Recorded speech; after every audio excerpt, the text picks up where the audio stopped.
Chris 哥嘅，鍾志成喺上一場初出末段都已經有啲追勢㗎。係啊，上次因為個檔位啦，咁啊，即係都覺得希望佢跑得好啦，因為好被動啦。上次第一次出，咁佢即係佢跑完即係佢 finish 得都好好啦。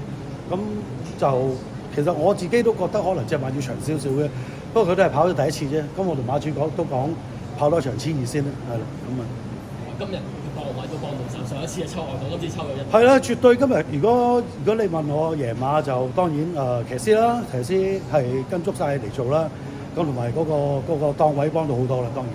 佢都即係唔需要留得咁久咯。係啦，今次即係擺翻好少少位咁啊，即係順利。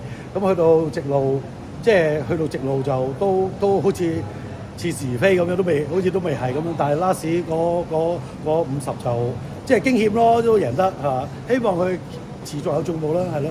多謝阿 Price 啦 ，Price 幫手幫馬主買嘅啫嘛，係。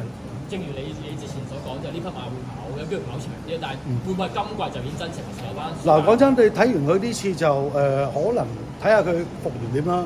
就佢之後始終都係跑咗2場啫。咁季尾就睇要，即係真係要視乎睇下，即係覺得即係大家我都相信覺得應該要跑長少少嘅。不過就到時睇隻馬先。再次多謝 Chris 哥，多謝晒 ，thank you，多謝，thank you。